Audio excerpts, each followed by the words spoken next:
혼자 살아야만 얻을 수 있는 귀중한 세 가지. 사람들의 치여 살아서 가족이고 친구고 배우자고 다 부질없기에 이제는 멀리하고 싶을 때가 있습니다. 그러고 보면 사는 게 고생이란 말은 바로 인간관계 때문에 생긴 것이 아닐까 싶습니다. 몸이야 힘들면 쉬면 회복되지만 사람들로부터 받게 되는 스트레스는 회복되기가 쉽지 않을 뿐더러 안에서 차곡차곡 쌓여 결국 마음의 병을 만들게 되죠. 요즘엔 다들 그렇게 서로 못 잡아먹어서 그리고 또 깎아내리지 못해서 안달인지 모르겠습니다. 자의로든 타의로든 혼자 떨어져 있게 돼서 그 고독감이 두려워 떨고 있는 분들이 많습니다. 이제는 전혀 불안해하거나 두려워하실 필요 없게 됐습니다. 더 많은 것을 얻게 될 수 있어서 그렇게 혼자 있게 되었으니 말입니다.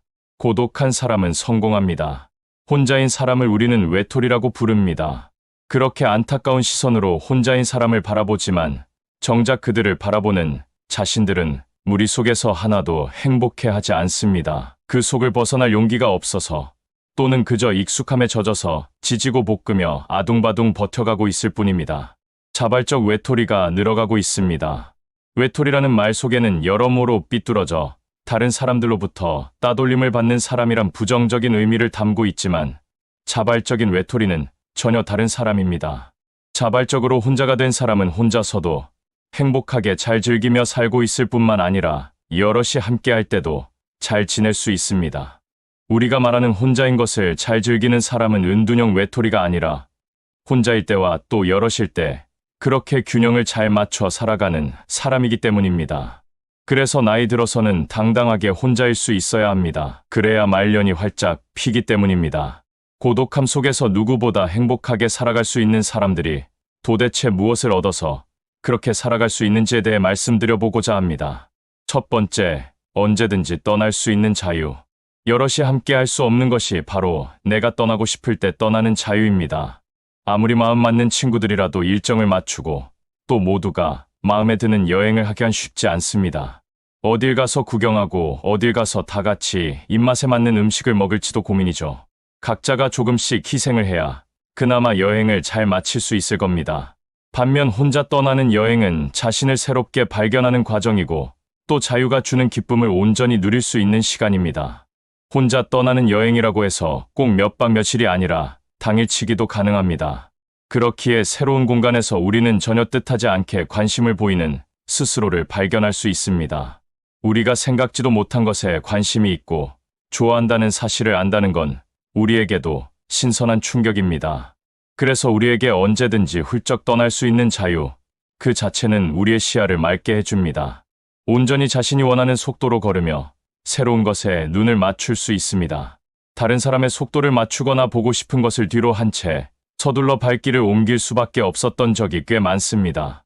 이제 혼자라면 우리가 원하는 곳에서 몇 시간이라도 쭈그려 앉아 있을 수도 있습니다. 두 번째, 자아가 단단해진다. 혼자인 사람은 문제가 생겼을 때 두리번거리지 않습니다. 마치 본능적으로 혼자서 처리해야 하고 또 전에도 그랬듯이 이번에도 혼자서 해낼 수 있다고 생각합니다. 혼자라는 것은 물리적으로 누군가와 거리를 두고 떨어져 있다는 것뿐만 아니라 정신적으로도 모든 일들을 혼자서 돌파해내겠다는 굳센 의지의 반영이기도 합니다. 불평불만을 드러내며 투덜대지도 않습니다. 그렇게 하나하나 아주 사소한 일에서부터 직접 해결해가면서 자신에 대한 믿음이 점점 두터워지죠. 누구도 아닌 자신을 신뢰한다는 것만큼이나 세상 살아가면서 든든한 배경이 또 있을까 싶습니다. 그래서 늘 쾌활하고 긍정적이면서 당당할 수밖에 없습니다. 어떤 비바람이 불어도 잘 버텨내는 한 그루의 뿌리 깊은 나무처럼 어떤 일이 닥쳐도 의연하게 대처할 수 있는 능력을 갖춰가게 됩니다. 세 번째, 스스로에게 몰입할 수 있는 기회가 생긴다. 하루하루 변화하는 자신을 보는 기쁨을 누리는 사람들이라면 몰입의 힘이 얼마나 강한지 잘 아실 겁니다. 자신이 하고 싶었던 것에 그야말로 미친 듯이 신들린 듯이 빠져들어 에너지를 쏟아붓게 되면 놀라운 변화와 성장을 이루게 되죠. 코로나19로 인해 바깥 출입이 자유롭지 않자 집에서 혼자 즐기는 새로운 길을 모색하는 분들이 많이 생겨났었습니다. 그림을 그리기 시작하거나 어플을 통해 독학으로 악기를 배웁니다. 또 글을 쓰거나 캘리그라피를 익히는 분들도 계십니다. 여럿이 함께 해야만 즐거운 일인 줄 알았는데 뜻하지 않게 혼자 하는 즐거움과 몰입의 참맛을 경험하는 기회를 갖게 된 것입니다. 이를 넘어서 지금 미국에서는 대퇴사 현상이 벌어지고 있습니다. 너도 나도 사람들이 자발적으로 직장을 그만두고 있습니다. 작년에는 매월 평균 390만 명이 직장을 그만두었는데 최근 한 달 동안에는 무려 450만 명이 그만두는 초유의 기록을 세웠습니다. 코로나로 인해서 완전 봉쇄 기간 동안 회사에 나가지 못하고 집에서 일하는 것에 적응이 되면서 다시 출퇴근하려니 사람들과 같이 생활해야 한다는 그 사실을 참지 못하고 회사를 그만둬 버리는 겁니다. 새로운 라이프 스타일, 새로운 세계를 맛봤는데 다시 과거로 돌아갈 수는 없다는 이유가 가장 크지 않을까 싶습니다. 사람들이 고독의 참맛을 드디어 맛보게 된 겁니다. 인생은 혼자 왔다 혼자 가는 거라지만 인생에서의 성공도, 행복도, 그리고 평화도 혼자 있을 때만이 가능합니다. 혼자 있는 시간이 주는 힘을 믿으시고 좀 더 적극적으로 무리에서 벗어나 자신에게 몰입해보면 어떨까 싶습니다. 영상을 보신 모든 분들의 꽃피는 말년이 되시길 진심으로 바라겠습니다. 노후에 혼자가 젊을 때보다 더 행복한 이유. 현재 고령 인구가 77만 명까지 급증하면서 혼자 사는 노인만 150만 명을 넘었다고 합니다. 전체 가구 수의 3분의 1이 1인 가구라고 하니 중장년과 노년층도 예외가 아니죠. 세상은 점점 더 혼자 살아가는 사람들이 늘어갈 것이고 혼자 살게 된 사연이야 다양하겠지만 혼자 산다는 것 하나로 이상하거나 측은하게 볼 일은 더 이상 없습니다. 특히 노년에 접어들어 혼자 산다고 하면 자녀가 없거나 자녀가 있어도 연락이 끊긴 경우를 생각하지만 자신의 의지에 따라 자녀들과 떨어져 혼자만의 독립생활을 즐기는 경우도 이제는 흔하게 볼 수 있습니다. 혼자 산다고 하면 우선 연상되는 것이 고독과 외로움과 같이 부정적인 단어부터 떠올리게 되지만 혼자가 되어보니 혼자 사는 것도 행복하다는 분들이 생각보다 많습니다. 그래서 미래의 어느 날 혼자 살게 될 것에 대해 걱정 하나도 안 하셔도 되는 겁니다. 그래서 오늘은 혼자가 되어보면 혼자 사는 것도 행복한 이유를 나눠보고자 합니다. 장성한 자녀들과 함께 사는 것이 노후 생활의 완성으로 여겨지는 때가 있었습니다. 하지만 그것만큼 끔찍한 생활이 있을까 합니다. 오히려 부모들이 자녀가 10대 중반에 이르게 된 때부터 눈치 보느라고 아주 힘들었던 기억들이 많다고 합니다. 사춘기에 접어들면 얼굴은 맨날 인상 쓰고 심드렁하게 다니고 그러니 고등학교 졸업하고 대학교에 진학하면서 오히려 홀가분해진 느낌을 받습니다. 자식들이 10대만 돼도 눈치 보며 사는데 결혼해서 자신의 가정을 꾸린 자식과 함께 산다는 생각을 하면 벌써부터 지칩니다. 그때가 되면 이제는 정말로 모든 주도권이 자식에게 넘어가게 되겠죠. 실제로 가족과 함께 사는 노인이 혼자 밥을 먹는 경우가 허다한데 이럴 경우에 혼자 사는 노인보다 우울증 위험이 더 높다는 연구 결과가 있습니다. 군중 속의 고독이라고 하죠. 그러니까 몸만 함께 산다고 행복해지기가 힘듭니다. 이제부터는 생각을 바꿔서 자식들이 장성하면 부모와 떨어져 사는 것이 당연한 것이고 그렇게 자식들과 처음부터 일정 거리를 유지하고 사는 것이 부모 자식 간의 관계에도 훨씬 좋기 때문에 혼자 살게 되었다고 섭섭해하거나 풀 죽어 지내면 안 되겠습니다. 이젠 혼자 사는 것이 대세가 된 세상이니 속 편하게 세상 변화와 딱 맞춰 산다고 생각하면 오히려 편해지는 기분이 듭니다. 어떤 이유로든 혼자서 남게 되면 자신을 돌아볼 수 있는 소중한 기회를 가지게 됩니다. 자신의 내면에 숨겨진 목소리에 귀를 기울이기 시작하고 제대로 된 자신을 되찾을 수 있게 됩니다. 홀로 인생을 살아가는 의지가 지금껏 살면서 느껴보지 못한 해방감을 줄 수 있습니다. 늙는다는 것은 결코 인생의 마이너스가 아니라 나 자신과 맞서 싸울 수 있는 절호의 기회입니다. 아내와 어머니의 역할을 도맡은 여성은 날개를 펴고 싶어도 그러지 못하는 경우가 참 많죠. 하지만 은퇴를 하면 사회에서 특별히 요구받는 역할이 없기 때문에 자신의 의지대로 살아갈 수 있는 존재가 된다고 생각합니다. 결코 늙음과 고독을 두려워해서는 안 됩니다. 그동안 자신을 억제하며 꿈과 희망을 억누르고 살았던 분은 이제 말하고 싶은 것은 말하고 행동하고 싶은 것은 행동하는 것이 필요합니다. 그리고 지금까지 살아온 것을 총평해서 앞으로 나의 행복을 위해 배우자가 필요한지 행복한 인생을 가로막는 것이 바로 배우자가 아닌지 결론을 내야 합니다.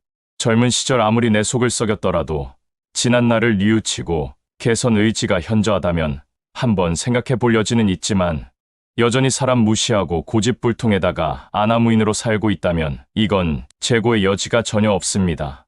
잘라내야 합니다. 그리고 독립해서 이제는 자기 주도권, 자기 결정권을 가지고 재미지게 살아갈 수 있는 기회가 주어졌습니다. 이제는 더 이상 누군가에 의해 통제되는 삶이 아닌 나만의 삶을 살아가는 노년기를 보낼 수 있다는 것에 감사하며 살 수 있습니다. 오늘 영상을 보신 모든 분들의 하루하루가 행복하시길 진심으로 바라겠습니다. 미리 버리지 못하면 노후에 큰일 나는 한 가지. 나이 들면 버려야 할 것이 너무 많습니다. 특히 버리지 않으면 노후에 문제가 될 수 있는 것은 바로 욕심입니다. 부족한 것을 더 채우려고 하지 말고 내 삶에 진정으로 소중한 것들만 남겨두는 것이죠. 우리 인간은 90%를 가지고 있으면서 그것을 누리지 못하고 본능적으로 부족한 10%만 생각하며 불만으로 삽니다. 우리는 가지고 있는 것을 누리기보다는 오히려 부족한 것만 채우려고 욕심 부리며 사느라 행복한 삶을 뒤로 미루고 사는 것이 아닌지 모릅니다. 우리 나이 50이 넘어가게 되면 지금까지 숨을 쉬고 있다는 것 하나만으로도 감사한 일이라는 그런 생각이 문득 들 때가 있습니다. 그것도 병원이 아니고 건강한 두 다리로 걸어다니면서 공기를 마실 수 있다는 그 자체가 얼마나 감사한 일인지 조용히 한번 생각하는 계기가 되기도 하죠. 그런 식으로 생각을 해보면 감사할 일이 사실은 차고 넘칩니다. 그런데 우리들은 왜 감사하지 못할까? 나쁜 상황도 즐길 줄 알아야 되지 않을까 싶습니다. 우리가 살다 보면 좋은 일도 있고 나쁜 상황도 경험하게 됩니다. 고통 총량의 법칙이라는 얘기가 있습니다. 사람들이 일생을 살다 보면은 행복한 일도 있고 불행한 일도 있는데 그 중에서 고통 총량이 있다는 것입니다. 이런 고통이 젊은 시절에 다 겪은 사람도 있겠지만 지금은 100세 시대이기 때문에 노년에도 얼마든지 고통스러운 상황이 올 수 있습니다. 그런데 다행스러운 것은 노년의 산전수전, 공중전까지 다 겪으면서 얻은 지혜가 있기 때문에 나쁜 상황이 발생해도 우리는 잘 다스릴 수 있습니다. 이런 상황을 다스리는 것을 넘어 오히려 그 나쁜 상황까지 즐기면 어떨까 하는 생각도 하게 되죠. 이 또한 지나가리라는 그런 얘기가 있듯이 물론 모든 상황은 지나가겠지만 오히려 이런 상황을 즐긴다면 훨씬 더 우리는 행복하게 살 수 있을 것이 아닐까 싶습니다. 우리들 주변을 살펴봐도 객관적으로 봐도 많이 가지고도 만족하지 못하고 사는 사람이 있는 반면에 여러 가지로 부족한 사람들이 오히려 만족하며 행복하게 사는 사람들도 주변에서 볼 수 있습니다. 우리가 나이 들면 부족한 것을 더 채우려고 하지 말고 필요 없는 것은 버리고 내 삶에 진정으로 소중한 것들만 남겨두고 나머지 불필요한 것들은 모두 버려서 남들이 비난하든 어떻든 정말로 내가 하고 싶은 일에 집중하는 것이 굉장히 중요합니다. 인간은 누구나 행복을 원하고 행복해지기 위해서는 가져야 한다고 생각하지만 반대로 버려야 오히려 행복합니다. 행복해지기 위해 버려야 할 것들이란 책을 쓴 루미니타 세비역은 행복하기 위해 버려야 할 것을 제시하였는데 먼저 과거를 버리고 닥쳐오는 두려움을 버리고 핑계거리를 버리고 불평한 마음을 버리고 변하지 않으려는 마음을 버리고 남을 탓하는 마음을 버리고 타인의 기대에 부합하여 살려고 하는 것을 버려라 이렇게 말했습니다. 그리고 거창한 타이틀을 버리라고 했죠. 우리는 뭔가를 추구하다 보면 비우기보다 오히려 채워넣는 쪽으로 몰입하기 쉽습니다. 여기엔 이게 필요한 것 같고 저기엔 저게 필요한 것 같고 머릿속이 온통 뭔가를 채워넣을 생각으로만 가득 찬 것이 아닌가라는 생각이 자꾸만 들죠. 그렇지만 하나를 손에 넣으려면 그 전에 먼저 하나를 버려야 합니다. 하나가 내 안에 들어오면 다른 하나를 내려놓고 수용할 수 있는 범위 안에서 소유하는 자세가 필요합니다. 그리고 지금 이 순간을 소중히 여기는 자세가 굉장히 중요하죠. 지금 이 순간에 쓰이지 않는 것은 버리고 더 나아가 지금 당장 필요한 생각 외에는 모두 버리는 것입니다. 그러기 위해서는 지금 살고 있는 집을 한번 둘러보며 가장 기본적인 질문을 해봐야 합니다. 왜 나는 다 쓰지도 못할 만큼 물건을 사서 저렇게 쌓아놓은 걸까? 그 이유는 우리의 마음에 있습니다. 사람은 마음이 공허하고 허전할 때 물건으로 그 공허함과 허전함을 채우려는 특성이 있다고 합니다. 물건을 버리고 정리하면 단순히 우리 기분만 좋아지는 것이 아니라 그 이상으로 우리의 삶에 변화가 생기는 것을 볼 수 있습니다. 조금만 소유하고 의미 있는 것에 집중하는 삶, 외면의 욕망이 아닌 내면의 욕망에 귀를 기울임으로써 본질에 충실한 삶, 이것이 바로 우리 노년을 살아가는 지혜 있는 삶이 아닐까 싶습니다. 버리고 미우기의 최고 경지는 욕심과 집착을 내려놓는 것입니다.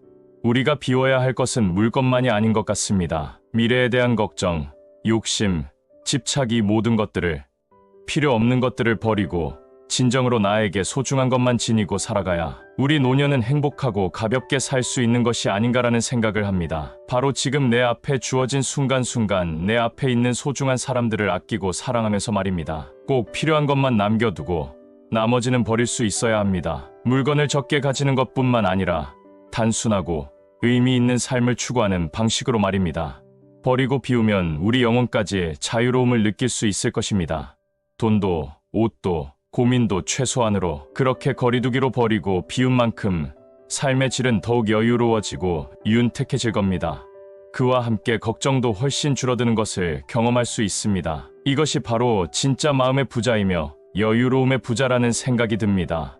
내가 추구하는 것은 욕심일까 가치일까? 가끔 반문하면서 내 주머니 속을 채우는 욕심이라면 이제 다 버리고 새로운 꿈으로 가득 채워가면서 살아봅시다. 이렇게 살면 여러 갈등이나 걱정에서 해방되는 그런 부자가 되는 것을 느낄 것입니다. 고민이 사라지니 더욱 편안해지고 더 가지려고 애쓰지 말고 필요 없는 것을 최대한 줄이고 버리고 비워서 정말로 꼭 필요한 것만 가진다면 정말 우리는 삶에 훨씬 더 가볍고 행복함을 느낄 것입니다. 나이 들어가면서 부족한 것을 채우는 데에만 몰입하지 말고 나의 삶에 진정으로 소중한 가치가 무엇인지를 생각하면서 살아가며 가슴 안에 좀 더 나은 가치를 채우고 너그러움으로 채우고 사랑으로 채우면서 행복한 노년을 살아보자는 말씀을 드리고 싶습니다. 오늘도 영상을 보신 모든 분들 꼭 행복한 나날들을 보내시길 진심으로 바라겠습니다.